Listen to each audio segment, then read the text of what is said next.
निवास करते थे, जिनकी चाहत और सोच को देखो। अगर किसी महिला का पति शादी होने के तुरंत बाद मर जाता था तो इस देश की महिलाओं को साथ में जिंदा जला दिया जाता था। उसको कहते थे सती प्रथा। और उस सती प्रथा पर भी अंकुश और रोक लगाने वाला कोई दूसरा नहीं, महात्मा फूले और सावित्री फूले हैं। सुनिए आप। अरे सती प्रथा का अंत करा के नारी जलक बचाई। ये नहीं बताया किसी ने। सावित्री फूले, महात्मा फूले ने, मेरे दोस्तों, मेरे भाइयों, मेरी बहनों, इस भारत में अगर शादी होने के बाद तुरंत किसी नौजवान महिला का पति मर जाता था तो पत्नी को जिंदा जला दिया जाता था, सती कर दिया जाता था।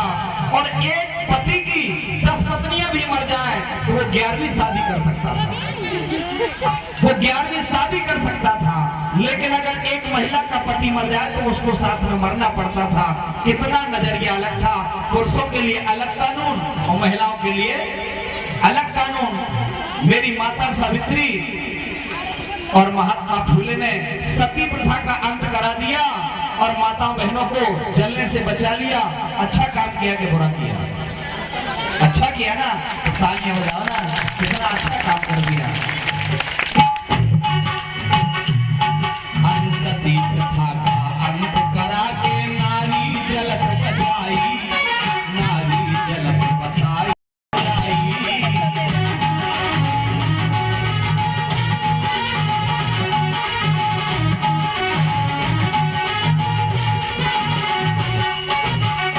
और केवल इतना ही नहीं किया, ये भी कह दिया और कर दिया कि अगर कोई नौजवान महिला का पति मर जाता है और अगर पुरुष शादी कर सकता है तो मेरी माताएं बहनें भी विधवा अपनी दूसरी जिंदगी बसा सकती है, अपनी जिंदगी को खुशहाल बना सकती है।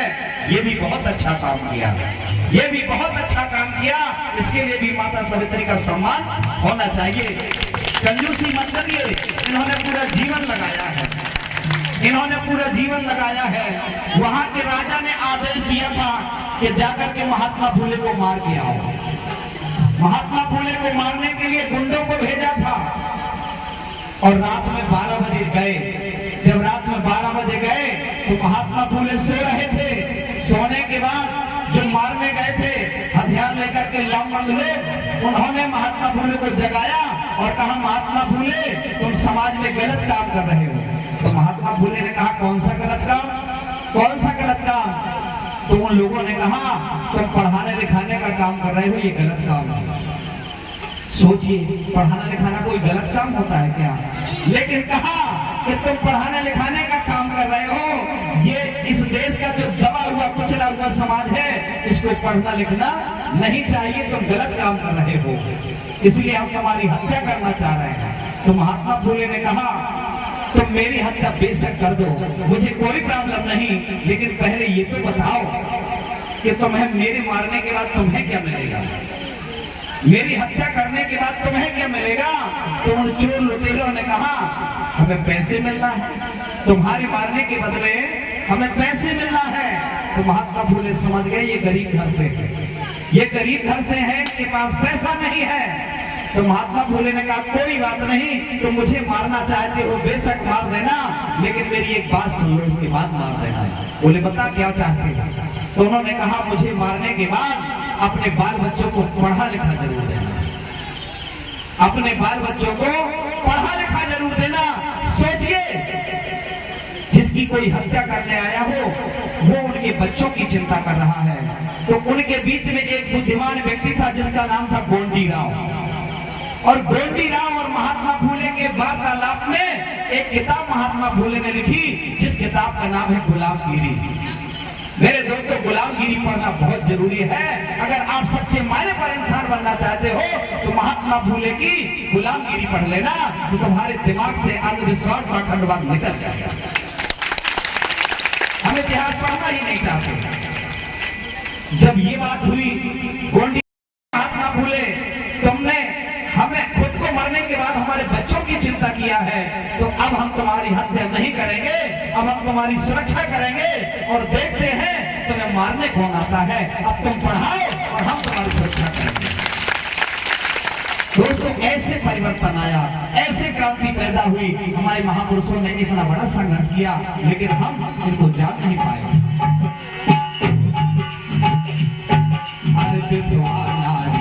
जीवन में फिर से खुशियां लाई, फिर से खुशियां लाई, इनमें फिर से खुशियां लाई।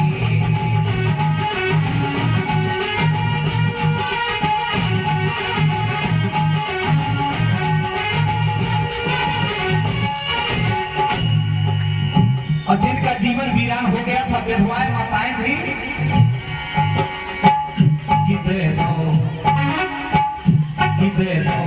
कैसे उनका नई जिंदगानी, कैसे उनका नई जिंदगानी, माता फूल की है निशानी।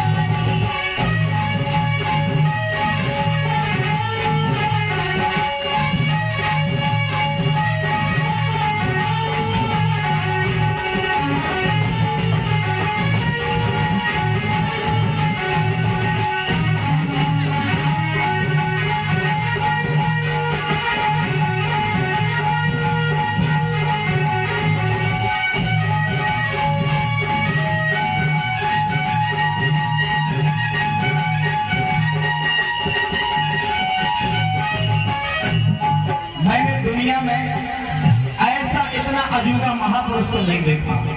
महात्मा फूले के अलावा, माता सावित्री फूले के अलावा, सचमुच बता रहा हूं, अगर महात्मा फूले इस जमाने में होते तो हम आप क्या करते हैं, यही नहीं है, लेकिन हम उन्हें जान नहीं पा रहे। उनकी विचारधारा जिंदा है, लेकिन हम उनकी विचारधारा को पहचान नहीं पा रहे। उन्होंने औलाद पैदा नहीं की, लेकिन इस देश में जितनी भी लावारिस, जिनके माँ बाप नहीं थे, अनाथ थे, सारे अनाथ बच्चों को अनाथालय खोल करके गोदी में लिया था। गोदी में लिया था, उस जमाने में लिया था। सोचिए, अनाथालय बनाया था जिनके माँ बाप दुनिया में नहीं थे। और एक समय हैजा फैला था। जब हैजा फैला तो गांव के गांव खत्म हो रहे थे। उस समय महात्मा फूले की मृत्यु हो गई थी, केवल सावित्री फूले बची थी। उस समय डॉक्टर नहीं होते थे, बहुत कम अस्पताल होते थे। लेकिन एक बेचारे अछूत का बेटा नाली में पड़ा, लेटरिन में भिड़ा हुआ था। उस गंदी नाली में, लेटरिन में भिड़े हुए बच्चे को सावित्री फूले ने उठाया, अपनी गोद में लिया और उसको अस्पताल ले गई और अस्पताल में ले जाकर के उसकी जान बचाई। लेकिन सावित्री फूले को भी हैजा हो गया, लेकिन सावित्री फूले दुनिया से चली गई, सावित्री फूले खत्म हो गई, लेकिन एक गरीब बच्चे की जान बदले में बचा। सोचिए, इतना बड़ा करिश्मा कोई आज तक मुझे नहीं मिला। ऐसा महापुरुष, इतना ज्ञानवान, इतना समझदार, इतना देश और समाज के लिए करने वाला, लेकिन हम समझ नहीं पाए, इतिहास के पन्नों में खो गए। सुनिए, माता पिता जिनकी जग में उनका गोदी ले लो, माता पिता जिनकी जग में उनका गोदी ले लो,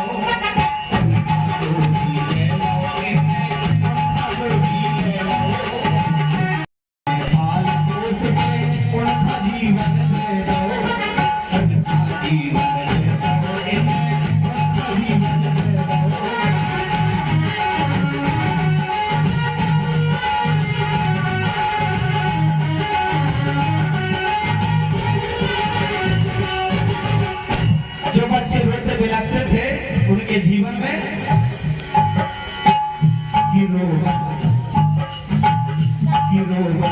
बच्चों की मुइया मुस्कानी, बच्चों की मुइया मुस्कानी, समाता फूल की है निशानी।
हुआ ये मायने नहीं रखता, उनका रास्ते रास्ते अपमान किया गया।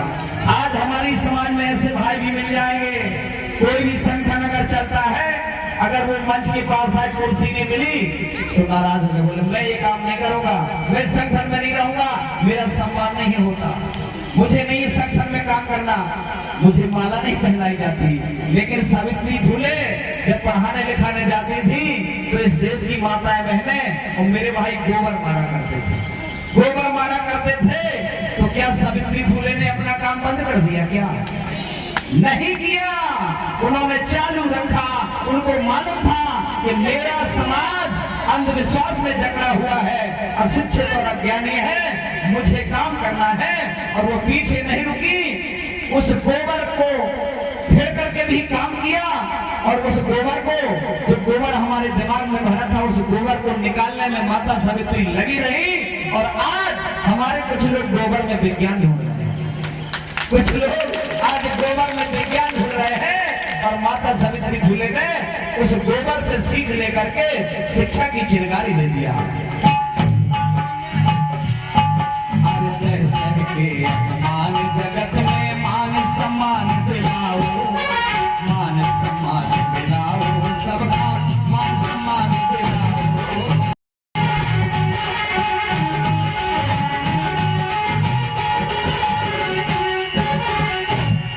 और अंधकार में डूबी दुनिया बन सूरज चमकाओ। एक बार तालियां चाहिए मुझे इस बात पर। अंधकार में डूबी